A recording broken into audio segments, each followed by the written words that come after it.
Buenas noches, señoras y señores. Louis Pauwels dijo de Gurdjieff que era el hombre más extraño de este siglo. François Mauriac afirmaba que Gurdjieff había traído de Oriente un método para matar el yo, para volver a ser uno mismo y para poseer la tierra. De este método hablaremos esta noche. Y se preguntaba Mauriac sobre Gurdjieff: ¿qué personaje inventado no palidece al lado de él? ¿Qué novela fantástica llegó jamás a la altura de su historia real? Alfredo de los Cobos es profesor de la Sorbona, lleva 30 y tantos años estudiando la historia de Gurdjieff, el hombre Gurdjieff. ¿Está usted de acuerdo con Mauriac en que era un hombre realmente extraordinario y complejo? No estoy de acuerdo en que llevo 30 años estudiando la historia de Gurdjieff. Sino a Gurdjieff. Sino el trabajo que Gurdjieff puso en marcha, y creo que es mucho más interesante hablar de ese trabajo que hablar del hombre, del que yo creo que ya se ha hablado demasiado, y en aspectos muy anecdóticos, unos con la intención de mitificarlo, de convertirlo en una especie de sabio sobrehumano, y otros lo contrario, buscando precisamente los aspectos que él provocaba, que él prefabricaba un poco, ¿verdad?, con el intento de provocar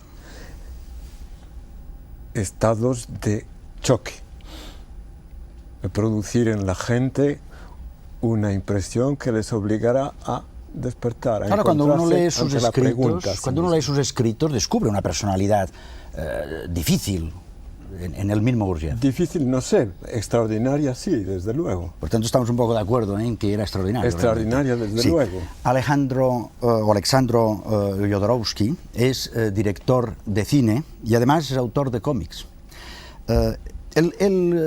Gurdjieff dividía al ser humano en 3 diferentes centros. ¿Podría usted explicar cuáles son esos centros? Bueno, yo debo decir que mi conocimiento de Gurdjieff es el resumen de lo que yo he vivido a través de sus libros. Es mi versión, no es una versión oficial de un grupo de Gurdjieff. Es la que queremos, la personal. De mi versión hay 2 partes. Se habla de 3 centros: el corporal, el emocional y el intelectual. Pero viene de ciertos prejuicios sufí, donde se considera el sexo como el diablo, como Shaitán. Más tarde Gurdjieff habla de 4 centros en sus lecciones, en su libro de lecciones. Yo tomo aquí un tarot para explicarlo, ¿eh? Aquí está la carta del mundo, en una esquina yo pongo el denier, el bastón, la espada y la copa. Siempre en el esoterismo se habla de 4 centros y un quinto. En las puertas de la catedral están los 4 evangelistas y el Cristo en el medio. En la mano tenemos 4 dedos, el corporal, nosotros nos apoyamos con sus necesidades. Respirar son vitales. Si no satisfacemos las necesidades, son mortales. El sexual, con sus deseos. Estos deseos podemos satisfacerlos o no, podemos sublimarlos. Luego tenemos el corazón, las emociones, y luego tenemos el intelecto. Cada uno de estos 4 centros habla a una velocidad distinta, a un lenguaje distinto. Uno puede pensar una cosa, amar otra, desear otra y hacer otra. Como un carro tirado por 4 caballos que van en 4 diferentes direcciones. Falta el cochero. Esto es lo que yo conocí de Gurdjieff, llamaba la telefonista. La telefonista se comunica con cada uno de esos 4 lenguajes y hace una acción única, una acción unida. El carro va en una sola dirección. Esos son los centros que a mí más me han marcado en lo que habla Gurdjieff. ¿Por qué? Porque he conocido tanta gente que vive en un centro, por ejemplo, el centro intelectual desdeña el corporal, o vive en el corporal y desdeña el emocional, o quita completamente de lado el sexual por otros problemas, ¿no? Entonces, esta técnica conduce al ser humano a vivirse en todos los puntos de manera distinta, no es uno. ¿Y lo puede explicar con las cartas? Ahora sí. La imagen está aquí, recogiendo. por ejemplo, el denier es el cuerpo no tiene aureola, aquí el cuerpo sostiene todo esto, como esta mesa nos sostiene, es horizontal, la única carta horizontal. Sobre esto edificamos el sexo, que es el deseo, que puede ser sin límites. El deseo puede ser sin límites. Hay que conducirlo, hay que canalizarlo, hay que concentrarlo. Los deseos pueden ser también inútiles. En el cuerpo podemos tener, la tierra entera está afectada por los deseos inútiles. Tenemos que llegar a los deseos precisos.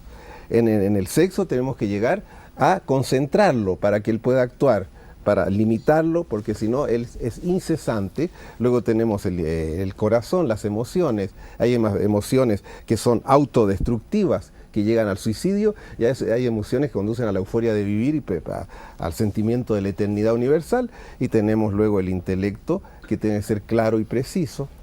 Muy bien. Félix Gracia, que es escritor, y lo que más nos interesa esta noche, aparte de estas introducciones, es ya directamente el cuarto camino. ¿Lo podrías definir de alguna manera? Lo que Gurdjieff llamaba el cuarto camino. Es un concepto acuñado por él inicialmente, al menos que se sepa, y con ese concepto pretende definir lo podríamos llamar una técnica o una alternativa para el trabajo personal y, como consecuencia del trabajo personal, pues para el crecimiento espiritual. Gurdjieff fue una persona que nació en tierras caucasianas, entre Oriente y Occidente, en tierras que se pueden considerar como un puente entre dos culturas, dos formas de comprender el mundo completamente distintas, y su enseñanza yo la he encontrado siempre parecida a esa tierra en la que él nació, en el sentido de que Gurdjieff es un hombre que hace confluir las cuestiones de Oriente con las de Occidente. Él bebió mucho las fuentes de Oriente, por supuesto, pero supo darles también ese aspecto occidental y hacer posible que muchas cosas orientales tuviesen aplicación para el hombre de Occidente. El cuarto camino es un trabajo, es una conclusión suya, en definitiva, que es la expresión de esa capacidad de síntesis que él tenía entre Oriente y Occidente. Él agrupaba a las personas, atendiendo a diferentes patrones de conducta, agrupaba a la gente que se dedica al trabajo personal en busca de parcelas de conciencia más elevadas o niveles de conciencia más amplios. Los agrupaba en diferentes niveles o en diferentes categorías. En una categoría, en un nivel, estaban aquellas personas que trabajaban sobre su cuerpo inicialmente. Tomaban el cuerpo como laboratorio, como banco de pruebas, y someten al cuerpo a privaciones, a disciplinas durísimas. Y ese es un camino. Es el primero de los caminos. Y es el camino... Ya hablaremos. Vamos al cuarto. Ese es el primero. Bueno, sí. Ese es el del fakir. Sí, pero el cuarto. El cuarto es la síntesis de los tres. Es la síntesis del camino del fakir, del monje y del yogi. Es decir, es la posibilidad de encontrar la síntesis de los tres, la forma de conseguir hacer trabajar los tres centros de conciencia que tiene el ser humano, como explicaba Alejandro hace un momento, ya que cada uno de los tres caminos prototípicos solamente permiten el trabajo de uno de los centros, mientras que el cuarto camino permite el trabajo de los cuatro. El escenario del cuarto camino es la vida ordinaria, la vida común, la vida de cada uno. No hay que convertirse en monje, ni en fakir, ni en yogi, simplemente seguir siendo lo que uno es. Eso sí, con otro nivel de conciencia, con otros ojos en la cara o con otra forma de ver. Te decía que no hablásemos del primero, segundo y tercero, porque de esto vamos a hablar ahora. Muy bien. Los caminos que conducen a la inmortalidad son largos, difíciles y penosos. Sin embargo, dice Gurdjieff, los caminos o métodos son los únicos capaces de asegurar el desarrollo de las posibilidades ocultas del hombre. Son estrictos y estrechos, pero nada se puede alcanzar sin ellos. Gurdjieff los divide en tres categorías: el camino del fakir, el camino del monje y el camino del yogi. El camino del fakir es el de la lucha con el cuerpo físico. Se esfuerza en desarrollar la voluntad física, el dominio sobre el cuerpo. El camino del fakir es el del sufrimiento basado en ejercicios terriblemente penosos. Con ellos consigue acrecentar la voluntad física, aunque no las emocionales e intelectuales. No existen escuelas de fakires en el camino de estos hombres. No hay un maestro en el verdadero sentido de la palabra, es decir, el maestro no enseña, sirve solo de ejemplo. El alumno se limita a imitar al maestro. El camino del monje se centra en los sacrificios y en los sentimientos religiosos. También este camino es largo y duro. A menudo puede pasar muchos años en dura lucha consigo mismo, con el fin de imponer la voluntad sobre las emociones. Sin embargo, en muchos casos, según Gurdjieff, su cuerpo físico y sus capacidades intelectuales pueden quedar sin desarrollar si no las ejercita. El camino del yogi es el del conocimiento. Para ser capaz de lograrlo, será necesario que ejercite el dominio de su cuerpo, de sus emociones y de su mente. Tanto el fakir como el monje o el yogi con frecuencia son incapaces de lograr un triunfo total sobre todas las dificultades ya que a menudo se detienen al llegar a un cierto grado de desarrollo.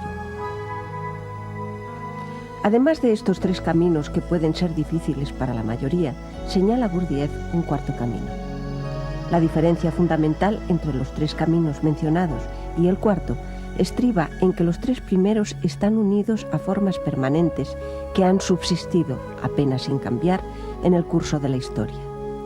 En cambio, el cuarto camino difiere de los anteriores en que no tiene forma determinada y no está sujeto a ninguna institución.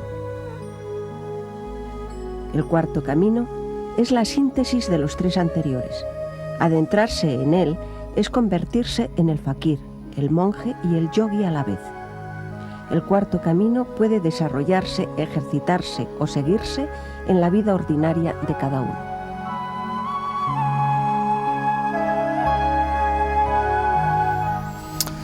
Ángel Moreno es capellán del monasterio cisterciense de Buenafuente. ¿Usted cree que la vida del monje tiene algún sentido todavía en la vida de hoy? Yo pienso que es un camino eterno, como su propio origen. Es el hombre gratuito por el absoluto. Es el hombre que se enamora del que no pasa. Es el hombre del ser esencial que vive en la unidad mayor. Al fin y al cabo, el monje, como el fakir, como todos en la vida, realmente lo que hacemos es buscar. ¿La vida es búsqueda? La vida es búsqueda porque nadie ha visto a Dios. Y por tanto, el monje intenta rastrear de la forma que le es posible al hombre por allá donde está el rasgo, la huella, el destello. Alessandro Jodorowsky, vamos a hablar ahora ya concretamente de las técnicas, de algunas técnicas de Gurdjieff. Un segundo. Nadie ha visto a Dios, pero Dios nos ha visto a todos. A todos. Pues nosotros que estamos buscando en la vida, vamos a recorrer un poco los caminos de Gurdjieff, que son el mismo. Por ejemplo, él hablaba del recuerdo de sí. ¿Qué es eso del recuerdo de sí?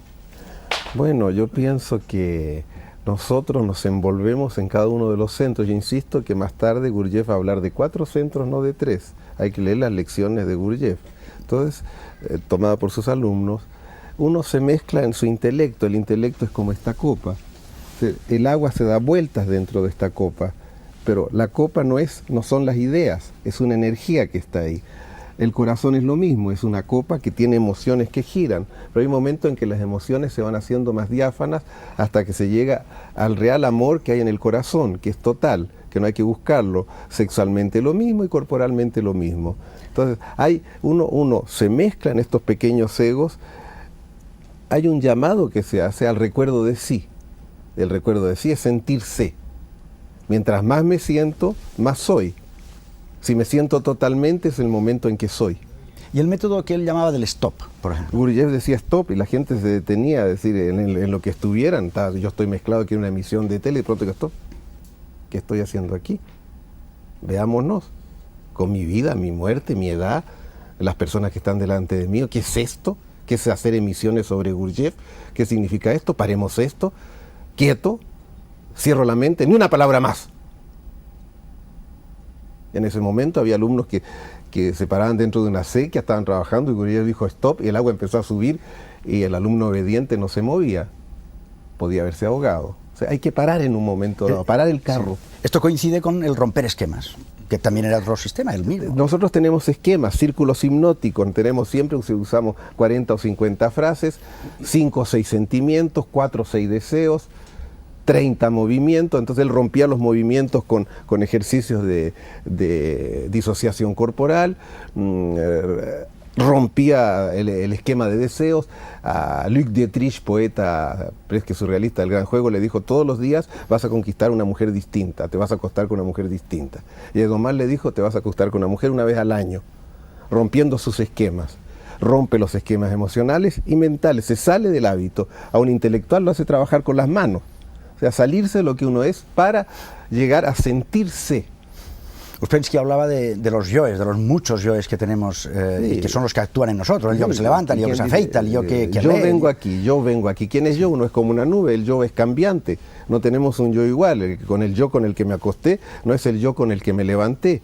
El yo que comencé esta emisión no es el mismo con el que lo voy a terminar, es como una nube. Y hay miles de yo, miles de facetas de mí. Y todos estos métodos Usted eran... nada más atáqueme. Sí. Atáqueme y va a salir otro yo. Tráteme bien y será otro yo. Claro. ¿No es Y cierto? todos estos esquemas o todas estas técnicas lo que pretenden es encontrar ese yo una unidad único. constante, o sea, despertarse, no estar dormido en este océano este océano magmático en que el ser está metido sin saberlo.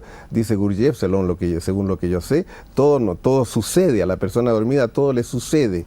Está viviendo según lo que le sucede, no hay dominio. No. Ahora, si este yo no se identifica con todos estos yo de los que estamos hablando, entonces llegamos a un yo que siente como indiferencia. No, a todo. Domal dijo en un poema, de negación en negación he llegado a la gran afirmación.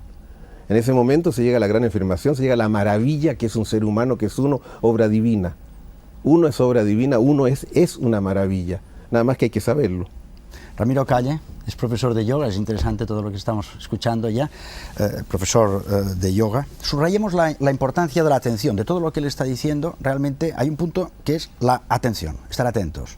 Sí, todos los grandes maestros, sin duda, tanto del budismo como del yoga, del zen y de tantos otros sistemas y tradiciones, han enfatizado la importancia del sendero de la atención despierta, lo que llamaba Buda la atención desnuda y lúcida, porque la atención es el custodio, el guía, el guardián y el filtro de la mente. Y Buda decía de claro que la atención es todopoderosa en cualquier circunstancia y situación, porque la atención nos ayuda a ver más allá de las apariencias, desencadena la visión clara y penetrativa. La atención nos permite estar conscientes y autoconscientes y tiene una enorme capacidad transformadora. Y yo querría decir, sin entrar desde luego en polémicas, que el cuarto camino, que como decía Félix, efectivamente fue acuñado por Gurdjieff, pero era bien conocido en la India. En el Bhagavad Gita, por ejemplo, se invita al yoga de la vida cotidiana. Y el karma yoga, ¿qué es? El karma yoga es el estar consciente y autoconsciente en cualquier situación o momento. Sí. Alfredo de los Cobos, como siempre, tanto en la India como en todas las técnicas, lo que se pretende es el despertar. ¿Qué sentido tiene ese despertar? Precisamente, oyendo todo lo que se está diciendo aquí, y en particular lo que acaba de decir Ramiro Calle sobre la atención, me dan ganas de ser mucho más modesto y más práctico, porque esa idea del despertar se convierte fácilmente en un sueño más. Buda era el despierto, ¿verdad? Buda significa el despierto. Y vemos esto como una cosa, una adquisición definitiva, lejana, superior, que no está al alcance de cualquiera, y entre tanto seguimos durmiendo. Pero el que siente que sigue durmiendo y tiene ganas de despertar, no sueña con Buda, busca en su atención. Y cuando te oía decir, permite la autoconciencia, la atención permite la autoconciencia por un instante y vuelve a caer. Y solo un trabajo, por eso el cuarto camino es un trabajo, solo un trabajo de muchos años puede fortalecer, enriquecer, flexibilizar la atención de manera que se pueda llegar a una relativa continuidad de esa atención. Si no, estamos constantemente volviendo a caer en el sueño, sin darnos cuenta, porque seguimos hablando de todas las técnicas y las teorías y el cuarto camino, todo está muy claro, pero estamos ya soñando. Pues dejemos de soñar y repasemos el cuarto camino. ¿En qué consiste el cuarto camino del que hablaba Gurdjieff? Por lo general se cree que la espiritualidad solo se alcanza realizando actos extraordinarios, tales como la renuncia a los bienes materiales, retirándose a un convento o dedicando la vida a los más necesitados. No resulta fácil asumir que a través de nuestros actos ordinarios se puede hallar el camino definitivo. El cuarto camino no está hecho de heroicidades ni de cosas extraordinarias. Es el más próximo, el más familiar para el ser humano, y a pesar de todo resulta difícil reconocer que en la vida diaria se puede encontrar la inmortalidad. Su práctica conduce al hombre a convertirse en fakir, en monje y en yogi. En realidad el cuarto camino, dice Gurdjieff, es la síntesis de los otros tres. Cuando alguien percibe en medio de su rutina diaria que hay algo que le atrae hacia un estado de superación personal, inicia para alcanzarlo no un camino, sino varios, y ninguno fácil. El cuarto camino representa una lucha permanente en la búsqueda del verdadero yo. Vivirlo, experimentarlo, supone encontrar sentido a la propia existencia, enfrentarse a los infinitos yoes que tiene el ser humano, haciéndole creer que es todos ellos. Para alcanzar el cuarto camino, es necesario morir cada día para volver a nacer a lo que realmente somos, a nuestra verdadera esencia. Decía Gurdjieff, el paso de un nivel de ser a otro estaba señalado por ceremonias de presentación de naturaleza especial, las iniciaciones. Pero ningún rito puede suponer un cambio de ser. Los sistemas y las escuelas pueden indicar los métodos y los caminos, pero ningún sistema, ninguna escuela puede hacer por un hombre su trabajo. El crecimiento interior, un cambio de ser, depende enteramente de su propio esfuerzo.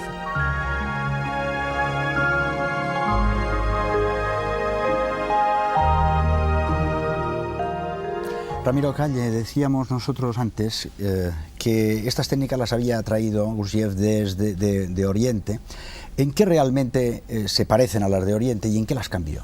Bueno, él de alguna forma las adaptó en su época al hombre occidental, y él fue un poco como el pasaje, el ojo de buey de las técnicas y sabidurías y caminos tradicionales de Oriente, pasándolos a Occidente. Pero sabemos que la India es la patria no solo del yoga, sino de la más refinada mística, y que todos los grandes cerebros, o muchos de los grandes cerebros, han viajado a la India a buscar en su sabiduría y en su legado cultural y místico. El mismo Uspensky viajó a la India, y Hermann Hesse, y Jung, y Fritjof Capra, Timothy Leary, en fin, legión verdaderamente de cerebros, ¿no? Y lo que tratamos de alguna manera es de poner al día o adaptar, entre comillas, todos estos conocimientos tradicionales para el hombre de hoy. Pero yo querría significar que ese conocimiento, como dice Huxley, es perenne, y que lo que podemos variar es el método de enseñanza o la interpretación, pero la esencia nuclear siempre es la misma. Ángel Moreno, por ejemplo, en Occidente, pues de alguna forma se reúnen todas esas técnicas en lo que se ha venido llamando ascética, por ejemplo, y mística, ¿o no? Sí, lo que ocurre es que, según la traducción de estas dos palabras, se puede dar una ascética voluntarista o una ascética derivada de un encuentro. Y yo entiendo que la ascética y la mística, si se deriva de un encuentro con un tú, que me interpela, que me fascina, y en el caso cristiano es el encuentro con Cristo, yo tomo toda la técnica o toda la escuela o todas las tesis por esa relación y para esa relación, y no la experimento como algo negativo, sino como una expresión amorosa. La ascética quitada de la mística me hace, como dice Teresa de Jesús, un hombre de puños, un hombre de esfuerzo, un hombre triste, titánico, y con la mística me hace un hombre esforzado y amado. Contemplación para sacar amor.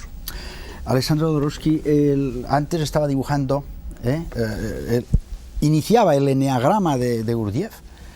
Sí. ¿Podrías acabar de explicarnos Porque, de qué consiste? como dice mi amigo profesor, a propósito de que las ilusiones cortan el camino de la verdad, el budismo zen ya lo dijo, dice, si encuentras un Buda en el camino, córtale la cabeza.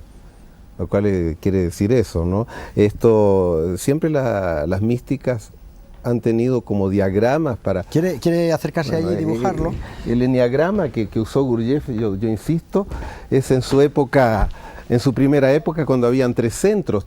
Se toma un círculo, bueno, se fija el punto central, se hacen 3 segmentos y se hace un triángulo. Yo lo hice mal, y luego, una vez que está hecho el triángulo, cada segmento se divide en 2 y luego se trazan unas líneas que son rítmicas, ¿no?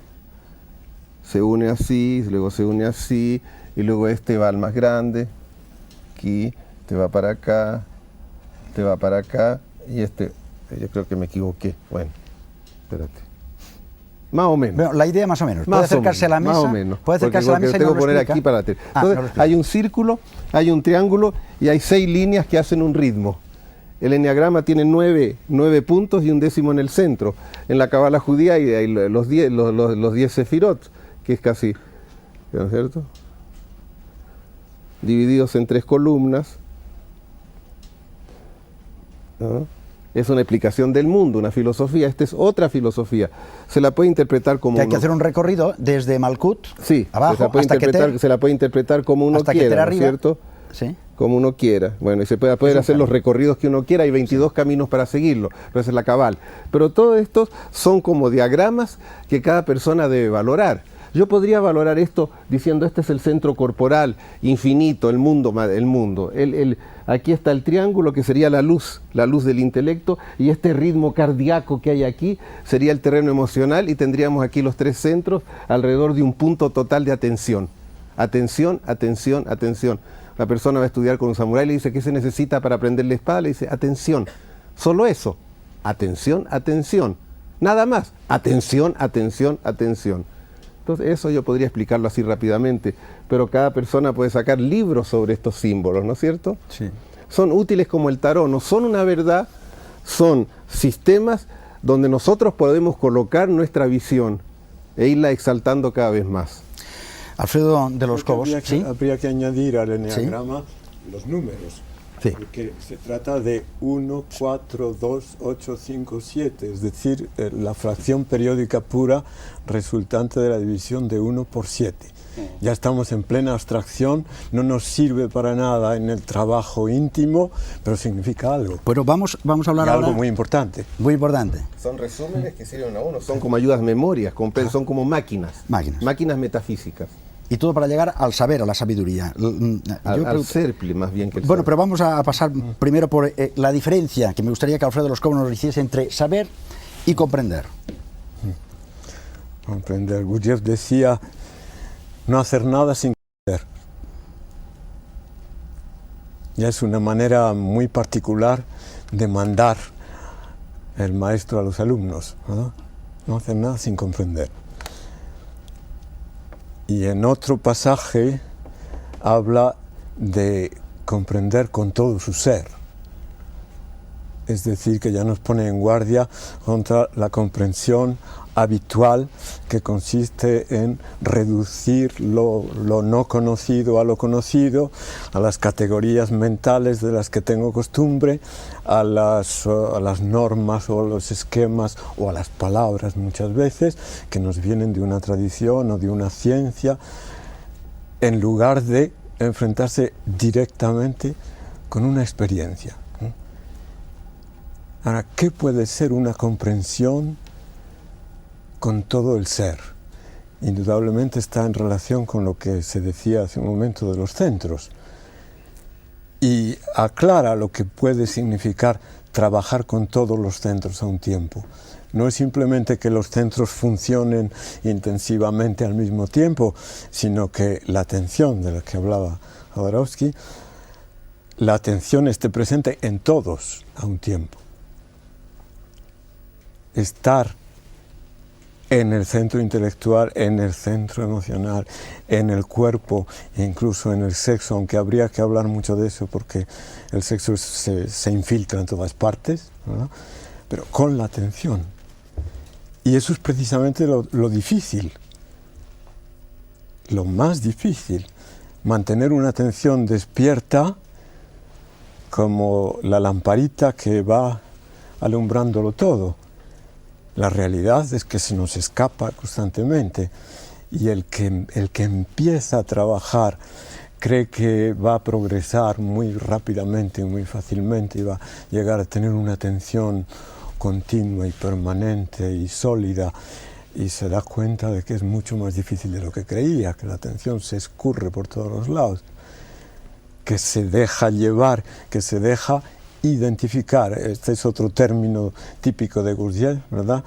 Identificar, es decir, pegarse a las cosas, a lo que me atrae, a lo que me desagrada, a lo que me interesa, de tal manera que ya no soy más que eso, ya no estoy presente a mí, estoy completamente, unidimensionalmente enfocado hacia eso que me interesa o que me da miedo o que me apetece. Sí. De modo que la comprensión, solo como la atención, como decíamos antes, la atención dura lo que pueda durar una atención de cierta calidad, y hay momentos de comprensión evidente y después se vuelve otra vez a caer en la penumbra. Sí. Y lo extraordinario es que los mecanismos están muy bien preparados para que siga la ilusión de que sigo comprendiendo, porque en las formas mentales ha quedado la huella, ha quedado registrada esa comprensión. Ah, sí, he tenido un momento de comprensión, luego ya comprendo.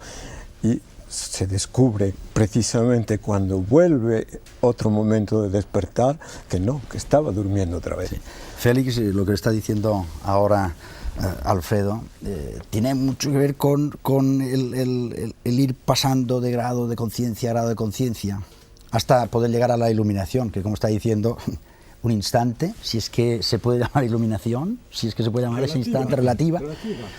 Pero evidentemente estamos hablando de un camino, el cuarto camino, que puede llegar a esa iluminación y puede llevar por grados de conciencia cada vez superiores. Yo sinceramente, Francisco, no creo que el cuarto camino conduzca hasta la iluminación, hasta lo que llamamos o entendemos por iluminación. Ni el cuarto camino, pienso, ni ninguna otra técnica que se base fundamentalmente en el trabajo personal. Porque la propia creencia de que con el trabajo personal, con el esfuerzo, uno puede alcanzar esa dimensión de lo divino, pues no deja de ser una petulancia, no deja de ser una arrogancia, que es una condición egoica. Por lo tanto, si uno llega a la conclusión de que gracias a haber trabajado duramente a lo largo de toda su vida en el cuarto camino, está ya en un estadio de iluminación perfecto, esa persona lo que ha hecho ha sido caer en la trampa del ego y no se ha movido de donde estaba.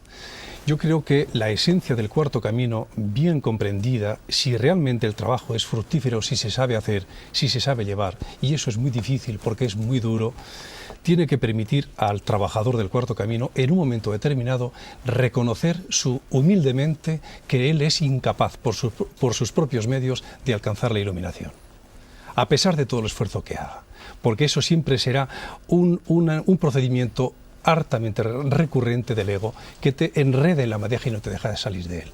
Si el individuo es el trabajador del cuarto camino, en un instante determinado reconoce que él es incapaz de alcanzar la iluminación, entonces él ha aprovechado perfectamente todas las enseñanzas del cuarto camino, y a partir de ese instante reconocerá que para conseguir la iluminación solo hay un procedimiento, y es pedirlo al Espíritu Santo, porque al que pide se le da. Eso sí, es necesario llegar a ese punto en el que uno es capaz de reconocer la necesidad, la conveniencia, la oportunidad y la suficiencia de pedir. Y si tú pides pan, no te darán piedras. No, te darán pan. Es que en ese momento sabrás lo que pides. Mientras tanto no lo sabes, y pedimos muchas veces cosas que no se nos conceden porque no nos corresponde, porque no pedimos lo que nos corresponde. Eso es lo difícil, decía él. ¿Qué querías decir? Entonces, a ver, ¿qué decías? ¿Por qué es difícil? Es esto. Exactamente eso, que lo difícil es cómo pedir. Es decir, ¿en qué estado estoy cuando pido? Y la mayor parte del tiempo es evidente que aún después de muchos años el Estado no tiene la transparencia que corresponde a esa iluminación con la que soñamos. Claro, Otra vez estamos soñando. Y entonces lo que pides, aunque sea esa iluminación, en el fondo es la iluminación lo que se está pidiendo, nunca llega. Pero no llega porque en el fondo no lo estamos pidiendo. El ego aparenta, te hace creer, te hace pensar que estás pidiéndolo, pero no es así. Alejandro. Pero el cuarto camino no se pide nada. Sí, por favor. Alejandro. Cuando hablamos de iluminación, ¿de qué hablamos? Porque como no la conocemos, ¿cómo la pedimos? Es decir, ahí está la ilusión. La iluminación no existe porque es un concepto inventado, es un invento, un constructo. ¿A qué se llega a través de este camino? Cuando uno deja de lado el constructo, es decir, el término ese que uno inventa, uno está iluminado porque la esencia del ser es la iluminación. ¿Saben? Estamos todos iluminados.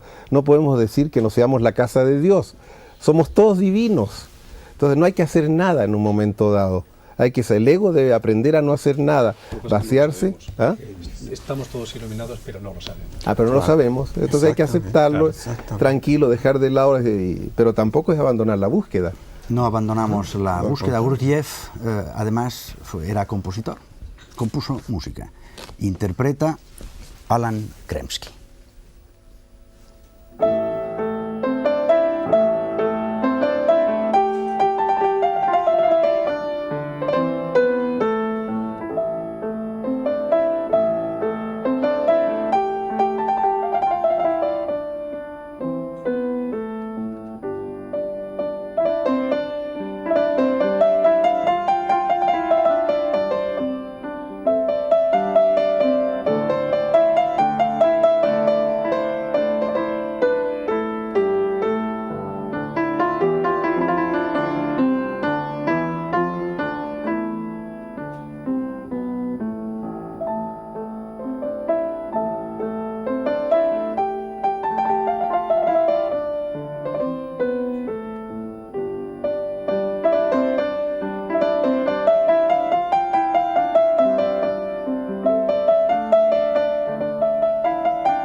Ramiro Calle, a ver, resumamos un poco. Entonces, el cuarto camino realmente lo que hace es instrumentalizar la vida cotidiana para desarrollar una vida interior. Por supuesto, yo diría, un poco parafraseando a Lorca después de lo que he oído, que no vamos a llegar, pero vamos a ir. Vamos a poner los medios para aproximarnos a la meta, ¿no? Como dice el psiquiatra Charles Tart, todos vivimos un trance consensuado.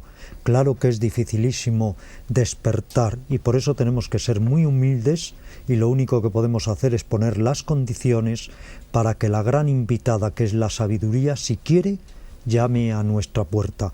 Pero la vida es el maestro, la vida la podemos instrumentalizar y la podemos convertir en un maestro de paciencia, de sabiduría, de resistencia interior, de ecuanimidad y de conocimiento. Todas las circunstancias y todas las situaciones, aun las más adversas, tenemos que darles la bienvenida para instrumentalizarlas en este crecimiento interior.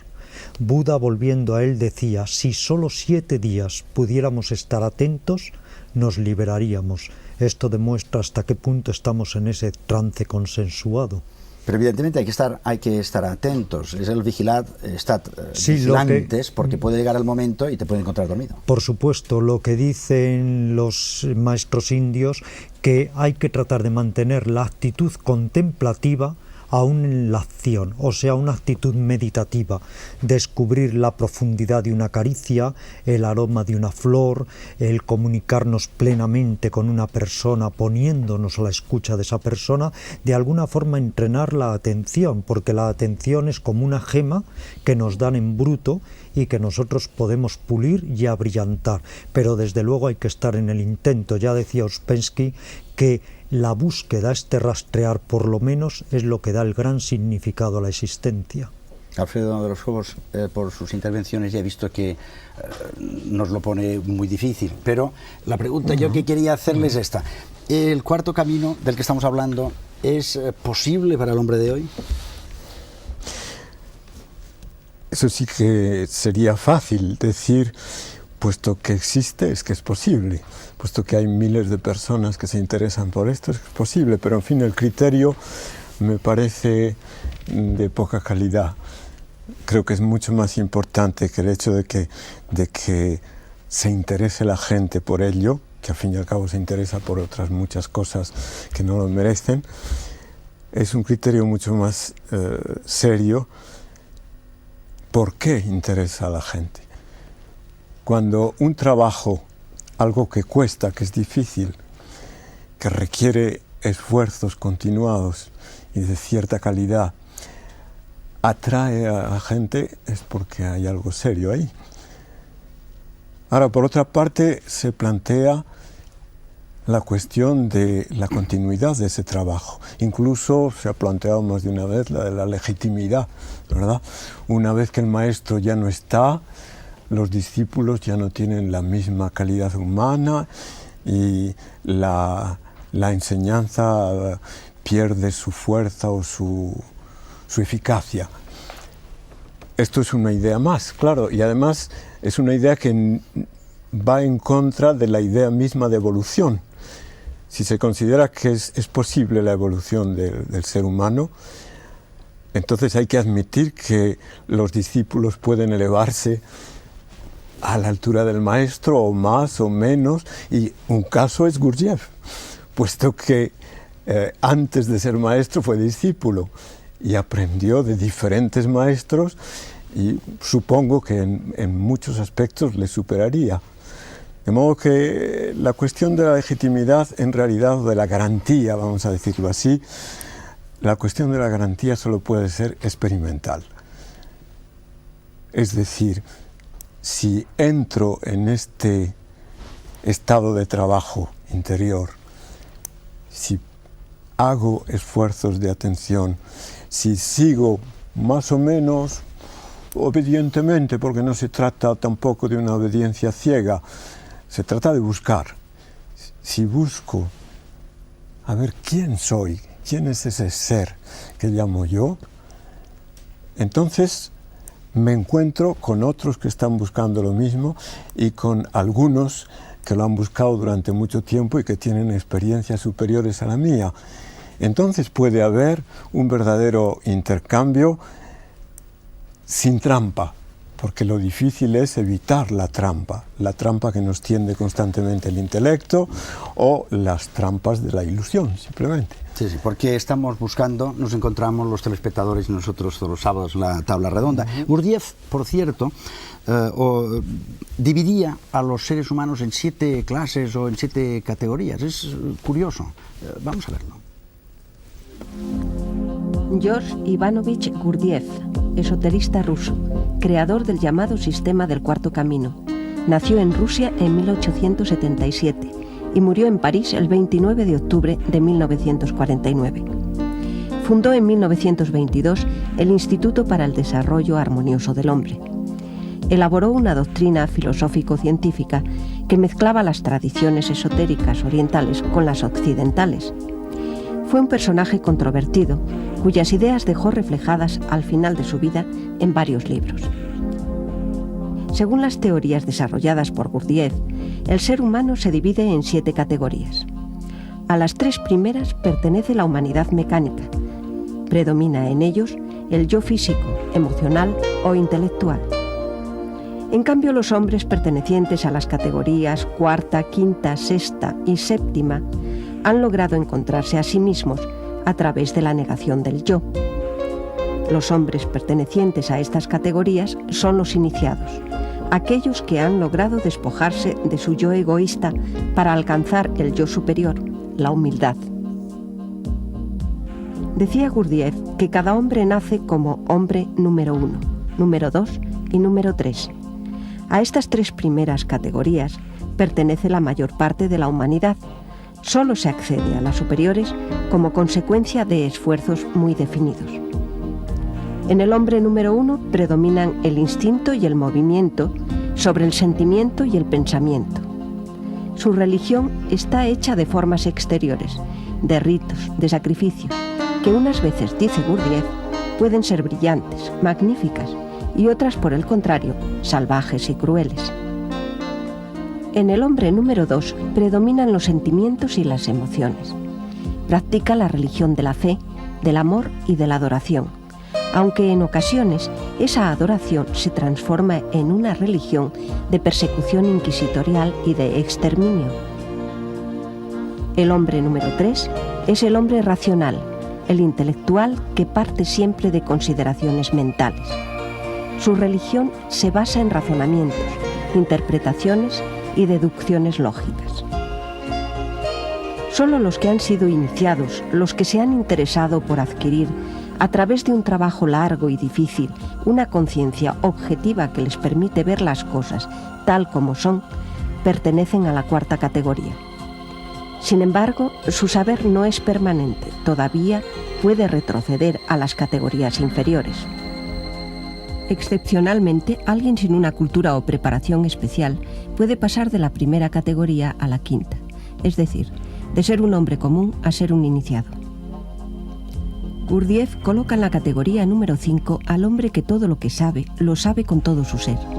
Cabría pensar que tal vez hombres como Gandhi, Einstein, Teresa de Jesús, la Madre Teresa de Calcuta, Monseñor Oscar Romero, obispo de El Salvador, el padre Kolbe, que cambió su vida por la de otro prisionero en un campo de concentración nazi, o San Juan de la Cruz, lograron alcanzar el yo superior a través de diferentes técnicas de evolución. El hombre número 6 es el que ha llegado a adquirir el máximo de conocimientos a los que un hombre puede acceder. Podría estar en esta categoría personajes como Platón, Aristóteles, San Juan Evangelista o San Pablo. Para Gurdjieff, el hombre número 7 es aquel que ha alcanzado el máximo desarrollo del hombre, de la conciencia, la individualidad y la inmortalidad. Posee un yo permanente e inmutable. En esta categoría se podrían encontrar Pitágoras, Buda, Rama, Krishna o Moisés. Ángel Moreno, ¿cuál sería el obstáculo, la dificultad principal con la que se encontraría el hombre de hoy para seguir un camino trascendente? Yo creo que el hombre roto, el hombre fragmentado, esta persona dividida dentro de sí misma, no unificada, provocada por el consumo, por la falta de silencio interior. Este hombre que está, por otra parte, mendigando y, sin embargo, no acaba de superar esos distintos enfrentamientos dentro de sí mismo. Es, de alguna manera, también la falta de referencias, la falta de testigos que le sugieran, que le acompañen. Hoy hay un anonimato en este sentido, hay una orfandad. Por eso, cuando se ofrece algo en este nivel que estamos hablando, se percibe que se adhieren, se aferran, se abren, porque no sé qué pudor nos envuelve, que no se pronuncia la vida interior. Feliz Gracia, y para aceptar esa vida interior, ¿qué dureza hay que adquirir? ¿Es demasiado duro, realmente? El 4º camino. ¿Y vivir en la vida interior? Yo creo que sí.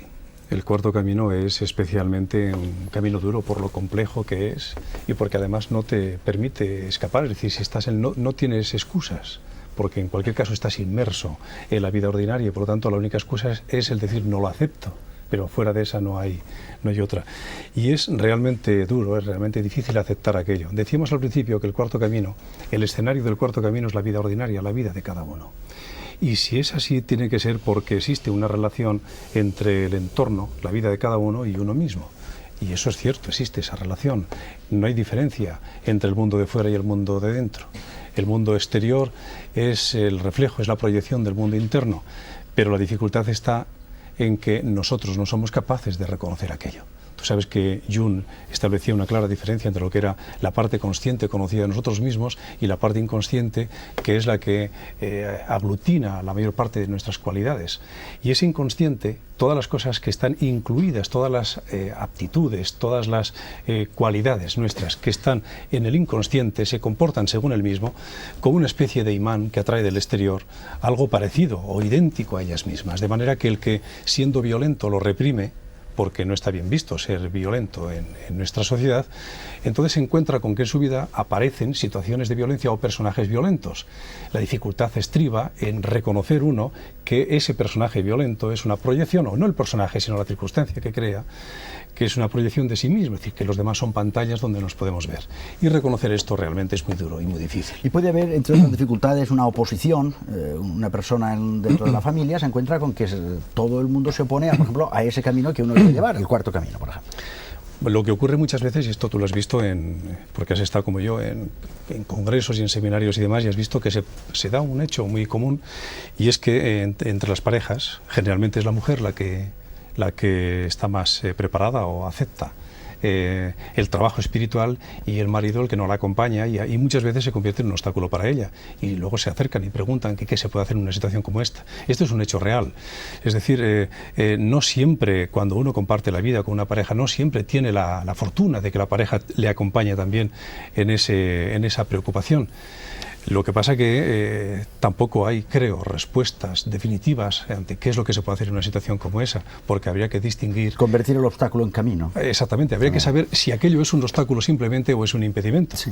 Ramiro Calle, decía Félix antes que algo que creo que sí que convendría puntualizar, y es que a veces este camino sirve para apuntalar el ego y no descubrir realmente lo que hay que descubrir detrás de todo esto, y se queda uno muy ensimismado en el sí mismo. Efectivamente, siempre he estado de acuerdo con Félix Gracia en que el peor materialismo es el materialismo espiritual, ese juego narcisista, yo soy el bueno, tú eres el malo, yo soy el consciente, tú eres el inconsciente, yo hago un trabajo interior, tú no lo haces.